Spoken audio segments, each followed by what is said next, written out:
The tank incident. During the Gulf War in 1991, tank battles raged across the deserts of Iraq and Kuwait. It was the first time many American soldiers saw how fragile a tank could become once modern weapons struck its armor. To outsiders, a tank looked invincible: steel walls, heavy guns, endless firepower. But inside, the crew was packed tightly together, surrounded by fuel and ammunition. A single hit could turn it into a death trap. On one scorching afternoon, a U.S. unit engaged a column of Iraqi T-72 tanks. These Soviet-built machines were powerful, but their design left one terrible weakness: the ammunition was stored openly inside the crew compartment. If a shell or missile penetrated the armor, it ignited everything at once. Soldiers called it the jack-in-the-box effect. The entire turret would blast into the sky, throwing the crew's remains with it. One Iraqi tank was hit directly by an American round. The explosion didn't kill the crew immediately. Instead, fire tore through the compartment, overwhelming the men inside. Witnesses later recalled that the gunner was still alive, desperately trying to force open his hatch. The flames spread over his body as he screamed for help, but the steel expanded with the heat, jamming the mechanism. From the outside, American soldiers could hear his cries, but could do nothing. For several long minutes, the man fought against the flames, pounding at the hatch while smoke poured from every opening. Then the ammunition inside began to cook off. Shell after shell exploded in rapid succession, until finally the entire turret blew free from the hull in a massive fireball. The tank was gone, and so was everyone inside. To the soldiers who witnessed it, the memory never faded. The image of a man trapped in a steel coffin, burning alive just inches from freedom, haunted them long after the war ended. The incident later revealed that even the strongest armor could turn against its crew, and online, our own defenses can fail just as quickly. I found this out the hard way when I searched my own name and email on the internet. Page after page of data broker sites had my private details, old addresses, phone numbers, even information about my family, all just sitting there for anyone to access. It feels violating. Data brokers collect and sell your information without your consent, making billions in the process, and while they're technically supposed to remove it if you ask, the process is so frustrating and complicated that most people just give up. That's where today's sponsor Aura comes in. Aura handles this automatically. They get your information taken down from these sites and they keep it off.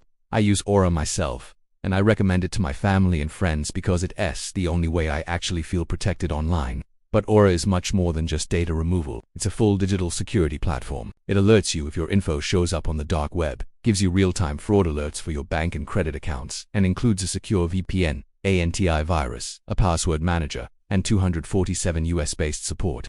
And if anything ever does happen, they back you with $5 million in identity theft insurance. It's honestly infuriating that companies profit by selling our private lives like products. That's why I chose Aura, and you can try it free for 14 days with my link in the description or the pinned comment. In just 2 weeks, you'll see exactly how much of your personal information is being exposed. I wouldn't go online unprotected anymore, and neither should you. Thanks to Aura for sponsoring this video. The USS Iowa turret incident. On the morning of April 19, 1989, the USS Iowa was conducting training exercises off the coast of Puerto Rico. The battleship was one of the largest in the U.S. Navy, armed with massive 16-inch guns that could fire shells weighing nearly a ton.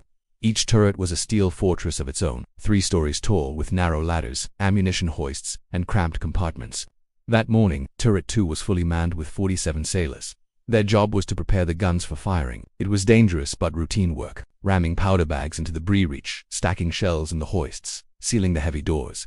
Once the sequence started, escape was impossible. At 9:55 a.m., something went horribly wrong. As the crew was loading powder into the center gun, an explosion ripped through the turret.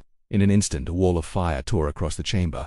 The shockwave slammed against steel bulkheads. Men near the initial blast died instantly, but others were deeper inside the turret, trapped in compartments with no way out. Witnesses on the deck later said they could hear faint voices over the intercom, panicked screams, desperate shouts for help before the system cut off. Inside, the temperature skyrocketed to over 3,000 F. The fire sucked the oxygen out of the air, turning the turret into a sealed furnace.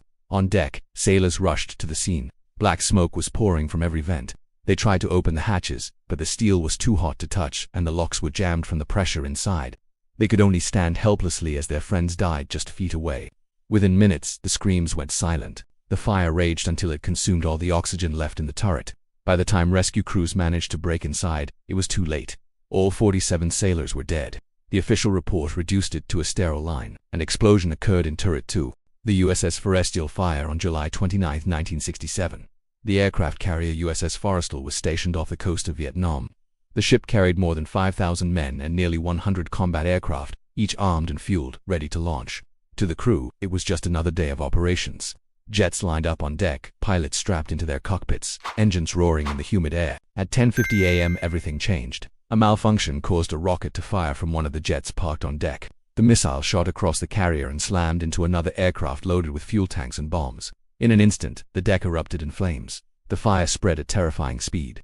Jets were parked side by side, each filled with fuel. Pilots inside their cockpits were suddenly trapped as fire raced over the deck. Some never even had a chance to unstrap. Witnesses later said they saw men beating on the canopy glass, trying to escape as the flames consumed their planes. The heat reached over 1,000 in seconds. Bombs began to cook off, exploding one after another. Each blast hurled shrapnel across the deck and ripped through sailors who were trying desperately to fight the fire.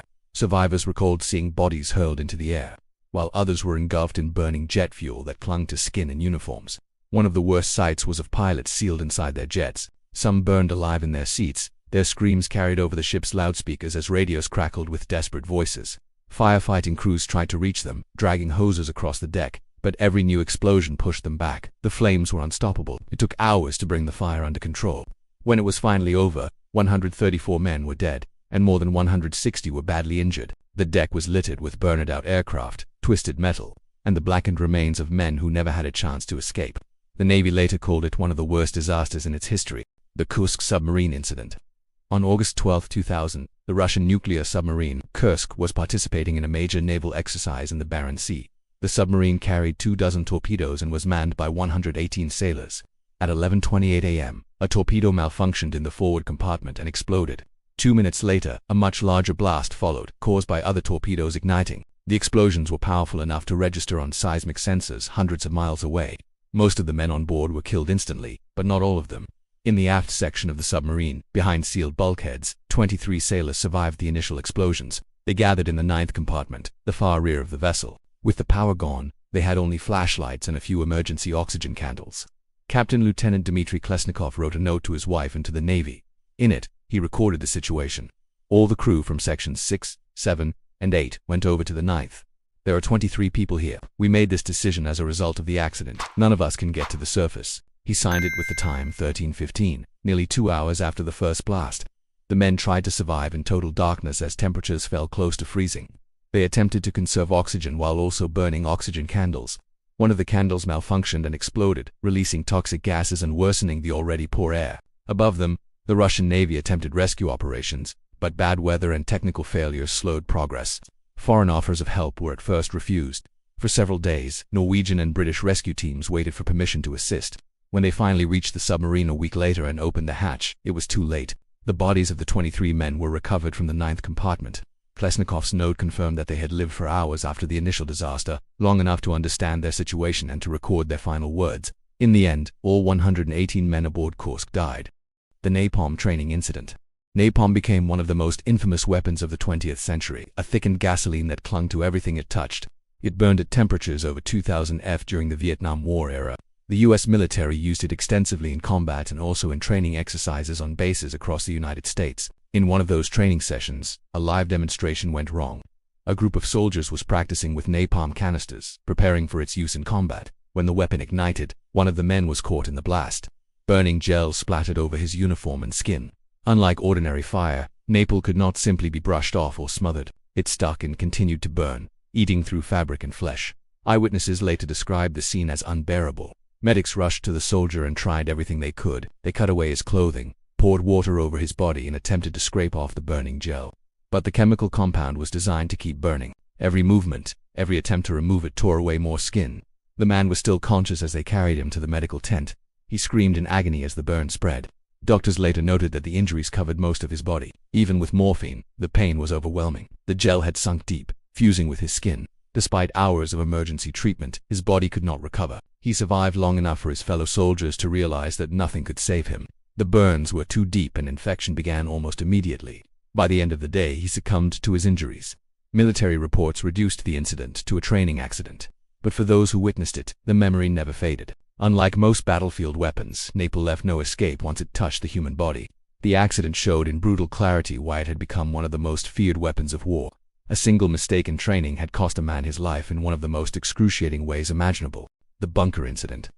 In 2003, during the invasion of Iraq, U.S. forces used dozens of hastily built bunkers and reinforced shelters around Baghdad. These structures made of concrete slabs and sandbags were meant to provide protection from mortar fire and airstrikes, but under the stress of explosions, they could just as easily become traps. One such bunker was being used as a forward operating shelter for soldiers resting between patrols. The roof was a heavy layer of concrete supported by simple steel beams. When nearby shelling shook the ground, the structure collapsed without warning. Several men were inside when the ceiling collapsed. Most managed to scramble out, coughing through dust and debris, but one soldier was pinned beneath a slab that weighed several tons. His legs and chest were trapped under the concrete, leaving him unable to move. Rescue efforts began immediately. His comrades tried to shift the debris by hand, then with tools. Dust filled the air, making it hard to breathe. The trapped soldier was conscious, speaking to them, urging them to hurry. Medics reached him and worked to stop his bleeding, but the pressure of the slab made it impossible to free him quickly. Hours passed. Engineers brought equipment to lift the concrete, but every attempt risked the slab shifting and crushing him completely. The soldier remained alert, slipping in and out of consciousness. His fellow soldiers later said the hardest part was hearing him speak, knowing he was aware of his situation, but unable to escape. Despite continuous efforts, the rescue took too long. Internal injuries and blood loss worsened with every minute. Eventually his voice grew weaker. By the time they managed to shift enough debris to reach him fully, it was too late. He had died, still trapped under the concrete. The S-178 submarine incident. On October 21, 1981, the Soviet submarine S-178 was returning from training exercises in the Sea of Japan. The diesel-powered submarine was moving on the surface at night, only a few miles from Vladivostok at 7:46 p.m. The refrigerated cargo ship RFS-13 struck the submarine on its port side. The impact tore a hole in the hull near the forward compartments. Water rushed in immediately. Within minutes, the S-178 began to sink. Some of the crew managed to escape into the water before the submarine went down. Others sealed themselves into the central compartments as watertight doors were closed. In total, 32 men were trapped inside the submarine when it came to rest on the seabed about 108 feet below the surface. The men in the control room and engine section had little light and limited air. They knocked on the hull with tools, sending out SOS signals in the hope that rescuers above would hear them. Divers later confirmed that the knocking sounds were received. Rescue operations began the next day. Divers brought air hoses and tried to attach rescue equipment, but poor visibility and strong currents slowed progress. The trapped men rationed their oxygen, but carbon dioxide began to build up. Several sailors attempted to escape using breathing gear. Some made it to the surface and survived, but others lost consciousness during the ascent and drowned. Those who remained inside grew weaker as time passed. After 2 days, divers managed to reach the submarine and open hatches. They evacuated survivors from the aft compartments one by one. In the end, 27 men were saved. 5 others who had been trapped in the flooded forward sections did not make it out. The S-178 was later raised and examined. Investigators confirmed that most of the men who died had been alive for hours after the collision, but were cut off from escape. Their attempts to signal and their use of limited oxygen equipment were documented in Soviet naval reports. The grenade incident. On June 19, 1959 at Fort Dix, New Jersey, a group of young Army recruits lined up on the grenade range. It was one of the most dangerous parts of their training. Each man would step into a sandbagged pit, pull the pin on a live fragmentation grenade, throw it, and then duck for cover.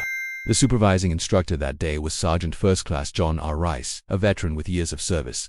His job was to stand next to each recruit, guide them through the process, and make sure no mistakes were made. But mistakes could happen in an instant. One of the recruits pulled the pin from his grenade. Instead of throwing it properly over the wall, he froze. The live grenade slipped from his hand and dropped to the ground inside the pit. The fuse was already burning. In less than 5 seconds, the grenade would detonate. There was no time to think, no time to run. Sergeant Rice reacted immediately. He shoved the recruit toward the corner of the pit, away from the grenade. Then, without hesitation, he threw himself onto it. The explosion tore through the pit, killing Rice instantly. The recruit survived, shielded by the instructor's body. So did the other men nearby. Word of the incident spread quickly across the base. The Army later confirmed the details in its investigation. Rice's act was not a mistake, not an accident. It was a deliberate decision in the split second before detonation. His body absorbed the blast, sparing the others. Sergeant First Class John R. Rice was posthumously commended for his sacrifice. If you enjoyed this video, subscribe for similar ones and feel free to drop suggestions for the next video in the comments.